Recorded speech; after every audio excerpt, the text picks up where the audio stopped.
आज के इस वीडियो में हम bank of Baroda bro savings accounts को कंपेयर करने वाले हैं केनरा बैंक के इंस्पायर सेविंग्स अकाउंट्स के साथ में कि इन दोनों ही सेविंग्स अकाउंट्स में कौन कौन सा डिफरेंसेस होता है और आपको आज के डेट में कौन सा सेविंग्स अकाउंट्स ओपन करवाना चाहिए।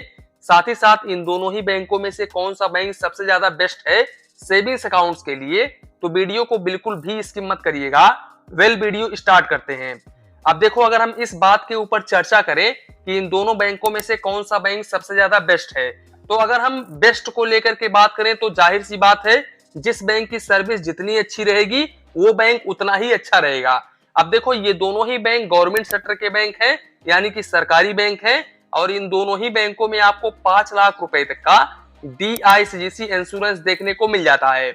यानी कि अगर आप इन दोनों बैंकों में से किसी भी एक बैंक में अपना सेविंग्स अकाउंट ओपन करवाते हो और इन दोनों ही बैंकों में से कोई भी एक बैंक कभी भी डूब जाता है, तो फिर इस केस में आपका 5 लाख रुपए तक का अमाउंट बिल्कुल आसानी तरीके से मिल जाएगा।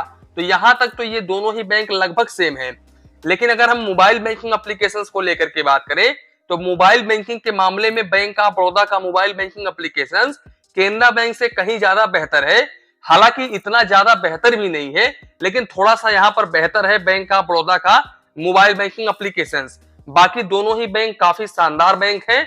ऐसा नहीं है कि भाई केनरा बैंक बेकार बैंक है या फिर बैंक ऑफ बड़ौदा बेकार बैंक है। दोनों ही बैंक लगभग टक्कर के बैंक हैं, क्योंकि यहाँ पर हर एक बैंक में, यानी कि दोनों ही बैंकों में से किसी भी बैंक को आप उठा लो, यहाँ पर आपको डिस्काउंट वगैरह देखने को मिल जाता है। लेकिन केनरा बैंक की एक बात मुझे ये पसंद आती है कि भाई केनरा बैंक अपने ट्विटर के ऊपर डे बाय डे पोस्ट करता रहता है। अगर ये कोई डिस्काउंट वगैरह चलाते हैं, कोई ऑफर वगैरह चलाते हैं, तो ये अपने ट्विटर के ऊपर पोस्ट डालते रहते हैं। तो अगर आप केनरा बैंक का मोबाइल बैंकिंग एप्लीकेशन इस्तेमाल करते हैं तो आप इनके ट्विटर को जरूर फॉलो करके रखिए, ताकि आपको भी कुछ बेनिफिट्स देखने को मिल सके। अब हम आते हैं पॉइंट्स के ऊपर। अब देखो, सबसे पहले अगर हम इंटरेस्ट रेट को लेकर के बात करें तो केनरा बैंक आज के डेट में सेविंग्स अकाउंट्स के ऊपर 2.55% पर एनम का रेट ऑफ इंटरेस्ट ऑफर कर रहा है, जबकि भाई बैंक ऑफ बड़ौदा 2.50% का ही rate of interest savings accounts के ऊपर ऑफर कर रहा है। तो इंटरेस्ट रेट के मामले में ये बैंक ऑफ बड़ौदा का माइनस पॉइंट हो जाता है, जबकि यहाँ पर केनरा बैंक का पहले ही प्लस पॉइंट है। और मोबाइल बैंकिंग एप्लीकेशन, जैसा कि मैंने आपको बताया, बैंक ऑफ बड़ौदा का मोबाइल बैंकिंग एप्लीकेशन काफी अच्छा एप्लीकेशन है। तो इस हिसाब से अगर देखा जाए तो दोनों ही बैंक लगभग बराबर में ही है। यहाँ पर बैंक ऑफ बड़ौदा में आपको थोड़ा सा ज्यादा कस्टमर बेस देखने को मिल जाएगा और बैंक ऑफ बड़ौदा थोड़ा सा बड़े लेवल का बैंक है केनरा बैंक से, तो यहाँ पर आपको फैसिलिटीज थोड़ा सा ज्यादा देखने को मिल जाती है। अब हम आते हैं ब्रो सेविंग्स अकाउंट्स, इसके अलावा इंस्पायर सेविंग्स अकाउंट्स के ऊपर। तो देखो, यहाँ पर मैंने बाकायदा से पीपीटी तैयार करके रखी हुई है। तो अब इस पीपीटी के माध्यम से हम समझते हैं कि यहाँ पर इन दोनों ही सेविंग्स अकाउंट्स में कौन कौन सा डिफरेंसेस होता है। तो सबसे पहले अगर हम ब्रो सेविंग्स अकाउंट्स की बात करें तो इस सेविंग्स अकाउंट्स को ओपन करवाने के लिए आपका जो एज है वो 16 ईयर से लेकर के 25 ईयर्स के बीच में होना चाहिए। और यहाँ पर आप ज्वाइंट अकाउंट भी ओपन कर सकते हैं, साथ ही साथ यहाँ पर सिंगल अकाउंट भी ओपन कर सकते हैं। साथ ही साथ यहाँ पर आधार कार्ड, पैन कार्ड वगैरह आपका लगने वाला है। आप किसी भी ब्रांच से, यानी कि बैंक ऑफ बड़ौदा के किसी भी ब्रांच से ओपन कर सकते हैं बहुत ही इजीली। वहीं पर केनरा बैंक का इंस्पायर सेविंग्स अकाउंट ओपन करने के लिए आपका जो एज है वो 17 ईयर से लेकर के 28 ईयर्स के बीच में होना चाहिए। बाकी आधार कार्ड, पैन कार्ड वगैरह यहाँ पर भी लगेगा। 3 फिजिकल फोटो लगेगा। आप केनरा बैंक के किसी भी ब्रांच में जाकर के ओपन कर सकते हैं। दूसरी बात, इंटरेस्ट रेट तो मैंने आपको बता ही दिया है। साथ ही साथ अगर हम मिनिमम बैलेंस को लेकर के बात करें तो बैंक ऑफ बड़ौदा में मिनिमम बैलेंस बिल्कुल जीरो है। ये जीरो बैलेंस सेविंग्स अकाउंट्स है, तो यहाँ पर आपको मिनिमम बैलेंस बिल्कुल भी मेंटेन करके नहीं चलना पड़ेगा। जबकि यहाँ पर Canara bank inspire savings accounts के ऊपर अगर आप कोर्सेरा पर कोर्स लेना चाहते हो तो फिर इस केस में आपको 5,000 रुपए क्वार्टरली एवरेज बैलेंस मेंटेन करके चलना पड़ेगा। और अगर आपको कोर्सेरा पर कोर्स वगैरह नहीं लेना है तो फिर इस केस में आपको कोई भी मिनिमम बैलेंस मेंटेन करके नहीं चलना पड़ेगा। ये भी एक तरीके का जीरो बैलेंस सेविंग्स अकाउंट्स ही है। अब देखो, अगर आपने कोर्सेरा पर ऑलरेडी कोर्स लिया हुआ है और आप फिर भी मिनिमम बैलेंस मेंटेन करके नहीं चल रहे हो तो फिर इस केस में आपको 250 रुपए प्लस जीएसटी चार्जेस देना पड़ेगा। हालांकि केनरा बैंक ने कुछ समय पहले अपने सभी savings accounts minimum balance charges को नील कर दिया था, तो हो सकता है यहाँ पर आपको चार्जेस ना देना पड़े। लेकिन इस सेविंग्स अकाउंट्स के ऊपर जो आपको बेनिफिट्स देखने को मिल रहा था ना, वो बेनिफिट्स आपको बिल्कुल भी देखने को नहीं मिलेगा। अगर आप मिनिमम बैलेंस मेंटेन नहीं करते हो तो। बाकी एसएमएस अलर्ट यहाँ पर इन दोनों ही सेविंग्स अकाउंट्स के ऊपर बिल्कुल फ्री ऑफ कॉस्ट है। इसके अलावा अगर हम चेकबुक को लेकर के बात करें तो bank of Baroda bro savings accounts के ऊपर आप अनलिमिटेड चेकबुक ले सकते हैं, लेकिन उसके लिए आपका जो एज है वो 18 ईयर्स प्लस होना चाहिए। 18 ईयर्स के पहले आपको चेकबुक बिल्कुल भी नहीं मिलेगा बैंक ऑफ बड़ौदा में। वहीं पर केनरा बैंक में आपको 25 पेज का चेकबुक पर फाइनेंशियल ईयर बिल्कुल फ्री ऑफ कॉस्ट में देखने को मिल जाता है। अब यहाँ पर अगर आप एक्स्ट्रा चेकबुक वगैरह लेते हो तो फिर इस केस में यहाँ पर आपको 4 रुपए प्लस जीएसटी पर पेज का चार्जेस देना पड़ता है। जबकि भाई ब्रो सेविंग्स अकाउंट्स के ऊपर आपको कोई भी चार्जेस नहीं देना पड़ता है, लेकिन शर्त इतनी है कि आपका जो एज है वो 18 ईयर्स प्लस होना चाहिए, तभी आपको चेकबुक मिलेगा। बाकी कैश डिपॉजिट को लेकर के बात करें तो भाई बैंक ऑफ बड़ौदा में आप 5 ट्रांजेक्शन पर मंथ कर सकते हैं बिल्कुल फ्री ऑफ कॉस्ट में, यानी कि 5 बार आप कैश डिपॉजिट कर सकते हैं इनके ब्रांच के जरिए। अब अगर आप इस लिमिट को क्रॉस करते हैं तो फिर इस केस में रूरल और सेमी अर्बन के कस्टमर्स को 40 रुपए प्लस जीएसटी और मेट्रो सिटी और अर्बन के कस्टमर्स को 50 रुपए plus GST per transaction charges देना पड़ता है। जबकि भाई Canara bank inspire savings accounts के ऊपर आप अप टू 50,000 रुपए तक कैश डिपॉजिट कर सकते हो, लेकिन इस 50,000 में आप ओनली 3 ट्रांजेक्शन ही कर सकते हो, यानी कि एक महीने में आप 3 बार कैश डिपॉजिट कर सकते हो और 50,000 रुपए से अधिक आप कैश डिपॉजिट नहीं कर सकते।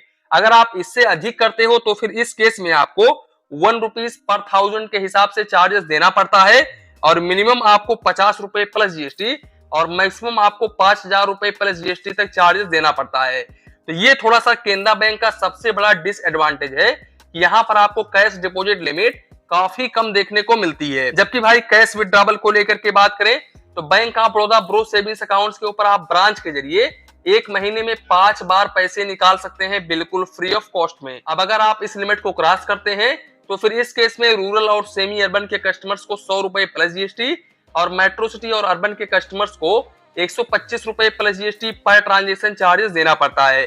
जबकि भाई बैंक ऑफ बड़ौदा में भी सेम ही है, लेकिन यहाँ पर चार्जेस डिफरेंस है। यहाँ पर भी आप 5 लेन देन कर सकते हैं, यानी कि 5 बार पैसे निकाल सकते हैं एक महीने में, लेकिन अगर आप इस लिमिट को क्रॉस करते हैं तो फिर इस केस में आपको 100 रुपए plus GST per transaction charges देना पड़ता है। तो एक हिसाब से देखा जाए तो यहाँ तक मैंने आपको बता दिया है, जैसे कि एसएमएस अलर्ट, चेकबुक, इसके अलावा कैश ट्रांजेक्शन। तो यहाँ पर भाई बैंक ऑफ बड़ौदा का ही प्लस पॉइंट है, क्योंकि बैंक ऑफ बड़ौदा में आपको कैश डिपॉजिट लिमिट काफी हाई देखने को मिलता है और इसके अलावा विड्रॉवल के ऊपर भी आपको 5 लेन देन देखने को मिल जाता है। हालांकि विड्रॉवल यहाँ पर केनरा बैंक का ये प्लस पॉइंट हो जाता है।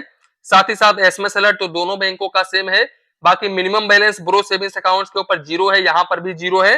तो एक हिसाब से देखा जाए तो कहीं पर प्लस पॉइंट यहाँ पर बैंक ऑफ बड़ौदा का है तो कहीं पर प्लस पॉइंट यहाँ पर केनरा बैंक का है। अब दोस्तों अगर हम डेबिट कार्ड को लेकर के बात करें तो यहाँ पर bank of Baroda bro savings accounts के ऊपर आपको रुपए प्लेटिनम डेबिट कार्ड देखने को मिल जाता है। इस डेबिट कार्ड के ऊपर इशुएंस फीस और इसके अलावा रिन्यूअल फीस आपको बिल्कुल भी नहीं देना पड़ता है, लेकिन एनुअल मेंटेनेंस चार्जेस आपको 300 रुपए प्लस जीएसटी देना पड़ता है। साथ ही साथ मैं आप लोगों को बता दूं, इस डेबिट कार्ड से आप 50,000 रुपए पर डे निकाल सकते हैं और 1 लाख रुपए तक ऑनलाइन ट्रांजेक्शन कर सकते हैं। बाकी काउंट ऑफ ट्रांजेक्शन को लेकर के बात करें तो इनके ओन बैंक के एटीएम से आप मंथली 5 ट्रांजेक्शन कर सकते हैं बिल्कुल फ्री ऑफ कॉस्ट में। अब अगर आप इस लिमिट को क्रॉस करते हैं तो फिर इस केस में आपको फाइनेंशियल ट्रांजेक्शन के ऊपर 10 रुपए प्लस जीएसटी और नॉन फाइनेंशियल ट्रांजेक्शन के ऊपर 5 रुपए plus GST per transaction charges देना पड़ता है। जबकि भाई दूसरे बैंक के एटीएम से एक महीने में आप 5 फाइनेंशियल और नॉन फाइनेंशियल ट्रांजेक्शन कर सकते हैं। अब अगर आप इस लिमिट को क्रॉस करते हैं तो फिर इस केस में फाइनेंशियल ट्रांजेक्शन के ऊपर 23 रुपए प्लस जीएसटी और नॉन फाइनेंशियल ट्रांजेक्शन के ऊपर 11 रुपए plus GST per transaction charges देना पड़ता है। अब वहीं पर अगर हम Canara bank inspire savings accounts को लेकर के बात करें तो यहाँ पर भी आपको रुपए प्लेटिनम डेबिट कार्ड देखने को मिल जाता है, लेकिन सबसे अच्छी बात यह है कि भाई यहाँ पर इस सेविंग्स अकाउंट्स के ऊपर जब तक आपका जो एज है वो 28 ईयर्स प्लस हो नहीं जाता है तब तक आपको डेबिट कार्ड के ऊपर कोई भी चार्जेस नहीं देना पड़ता है। लेकिन जैसे ही आपका एज 28 ईयर से ऊपर होने लगता है वैसे ही आपको यहाँ पर 500 रुपए plus GST annual maintenance charges रुपए प्लेटिनम डेबिट कार्ड के ऊपर देना पड़ता है। भाई इस डेबिट कार्ड से आप पर डे 1 लाख रुपए निकाल सकते हो और 5 लाख रुपए तक ऑनलाइन ट्रांजेक्शन कर सकते हो। साथ ही साथ अगर हम काउंट ऑफ ट्रांजेक्शन को लेकर के बात करें तो भाई इनके ओन बैंक के एटीएम से मंथली 5 ट्रांजेक्शन कर सकते हो। अब अगर आप इस लिमिट को क्रॉस करते हो तो फिर इस केस में फाइनेंशियल ट्रांजेक्शन के ऊपर 20 रुपए प्लस जीएसटी और नॉन फाइनेंशियल ट्रांजेक्शन के ऊपर 5 रुपए plus GST per transaction charges देना पड़ता है। वहीं पर दूसरे बैंक के एटीएम से आप एक महीने में 5 फाइनेंशियल और नॉन फाइनेंशियल ट्रांजेक्शन कर सकते हो और मेट्रो सिटी से 3 फाइनेंशियल और नॉन फाइनेंशियल ट्रांजेक्शन कर सकते हो। अब अगर आप इस लिमिट को क्रॉस करते हो तो फिर इस केस में फाइनेंशियल ट्रांजेक्शन के ऊपर 21 रुपए प्लस जीएसटी और नॉन फाइनेंशियल ट्रांजेक्शन के ऊपर 10 रुपए plus GST per transaction charges देना पड़ता है। अब देखो सबसे अच्छी बात यह है कि भाई यहाँ पर bank of Baroda bro savings accounts के ऊपर आईएमपीएस, आरटीजीएस, एनईएफटी, यूपीआई बिल्कुल फ्री ऑफ कॉस्ट होता है।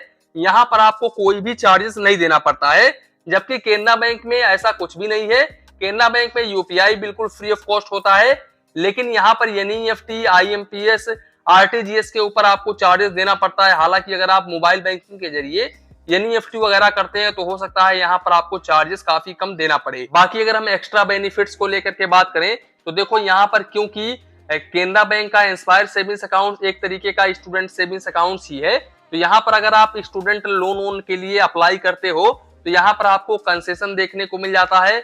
यहाँ पर आप ब्रांच मैनेजर से बात करके कुछ इंटरेस्ट रेट में फेरबदल भी करवा सकते हो, यानी कि कम भी करवा सकते हो। तो यहाँ पर आपको अच्छा खासा बेनिफिट देखने को मिल जाएगा। साथ ही साथ bank of Baroda bro savings accounts के ऊपर भी इस तरह का आपको बेनिफिट देखने को मिल जाता है, तो ये भी काफी अच्छी बात है। साथ ही साथ अगर आप ज्यादा दिन से अपना सेविंग्स अकाउंट्स यूज कर रहे हो और अच्छा खासा ट्रांजेक्शन वगैरह करते हो तो यहाँ पर आपको प्री अप्रूव्ड काफी ऑफर देखने को मिलता है। लेकिन गवर्नमेंट बैंक में भाई प्री अप्रूव्ड ऑफर इतना जल्दी आपको देखने को नहीं मिलता है। इसके लिए आपको साल या फिर 2-2 साल तक वेट करना पड़ता है, तभी आपको यहाँ पर प्री अप्रूव्ड का ऑफर देखने को मिलेगा। तो दोस्तों अगर हम एक तरीके से देखें कि इन दोनों ही सेविंग्स अकाउंट में से कौन सा सेविंग्स अकाउंट बेस्ट रहेगा आपके लिए, तो वैसे तो ये दोनों ही सेविंग्स अकाउंट्स काफी शानदार सेविंग्स अकाउंट्स हैं।